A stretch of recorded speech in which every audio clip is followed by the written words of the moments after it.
What's up, everybody? Welcome to the Existential Stoic podcast. Quick fix number 35, reducing anger. Ooh. Because if you're a pirate or you're Tony the Tiger, sometimes you just get angry.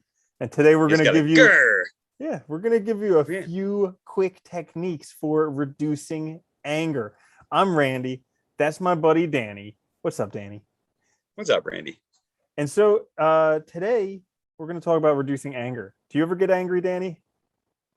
You know, I found myself getting angry. I thought more so in sort of early 30s, I think. And I think I've dealt with it a lot better now. Like, I don't really get angry as much anymore. I think, there's a lot of things you can do that really do help. And it's like, what's the point? It's true. And I also think that the more you recognize anger, the less angry you actually get, but the more you're able to feel it. Like, I notice sometimes I'll be like completely furious and people will be like, wow, you handled that situation so well. Like, you weren't angry at all. And I was like, are you kidding me? I was like, bah.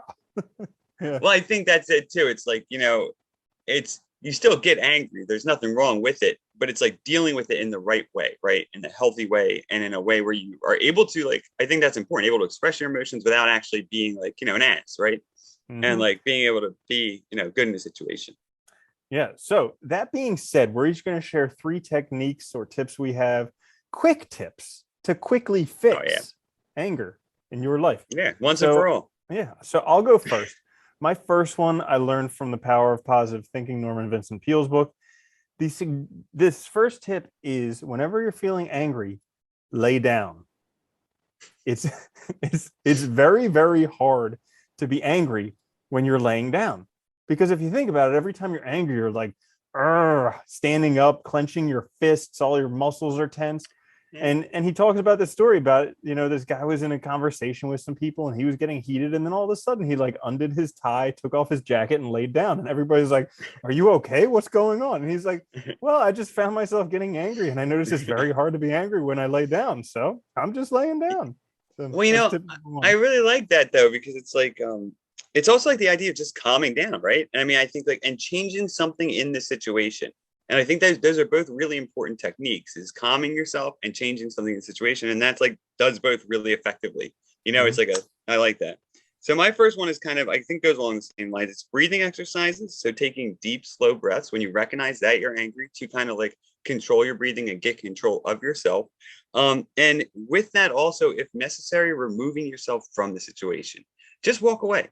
People forget they can do this, I think. And it's kind of funny. If you're angry, especially if it's in an office or even with your partner or something at home, you can just walk away instead of saying things you'll regret, instead of making a situation worse. And then you can actually think about it, So I think breathing slow and, removing yourself are 2 very important things. And that's a good one, because anger is an emotion that comes up, and biologically it was useful to us at a time, but we're in so many situations nowadays where anger just has no use whatsoever. And so by slowing down and by leaving that situation, it can change everything. Which brings me to my second one, which is go for a walk, preferably in nature. And this is huge, because I've done this so many, walks are literally magic. If there's a couple things, that's magic in the world, there's writing down things that you're grateful for, and there's going for walks in nature. There's literally no better cures in life for anything. And when you're feeling angry, just going outside, because nature is just a sink. It will just absorb that anger from you.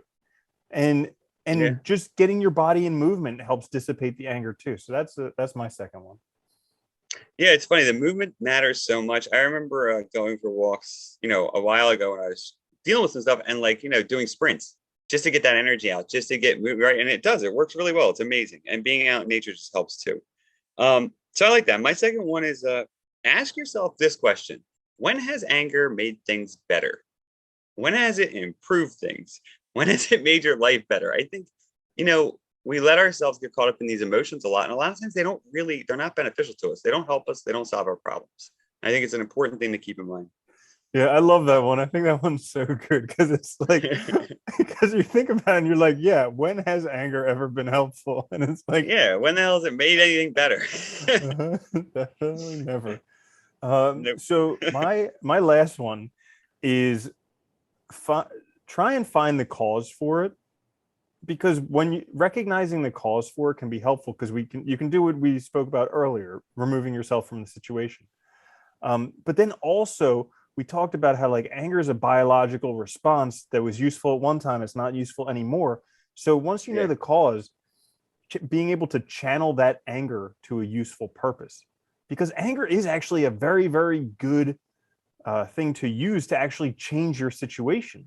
Like if you can harness that power, you can use it to change your situation, but you need to use it proactively instead of just reacting with anger. You know, I think that's so important too, what you said there about like channeling it, transforming it, redirecting it to something positive is actually like such an important way of learning how to positively express our emotions, right?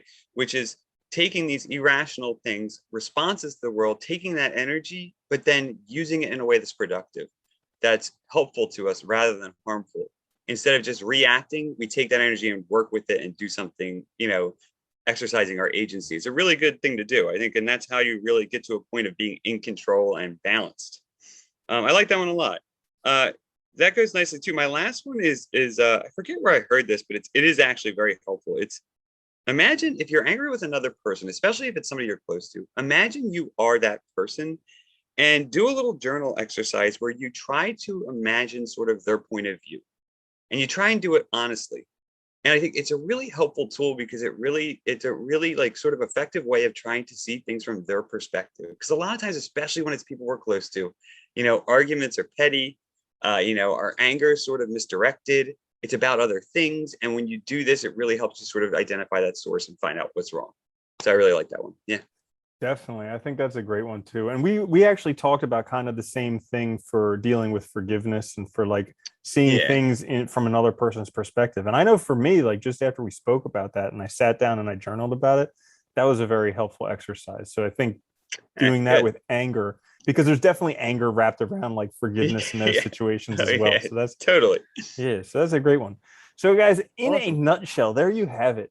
3 quick fixes for reducing anger from each of us. From me, Randy, my buddy, Danny. Thank you so much for joining us today. Make sure to listen on the podcast, watch on the YouTube, and tell all your friends about it too. We'll catch you guys Yeah, it's next good. time. All right, have a good one.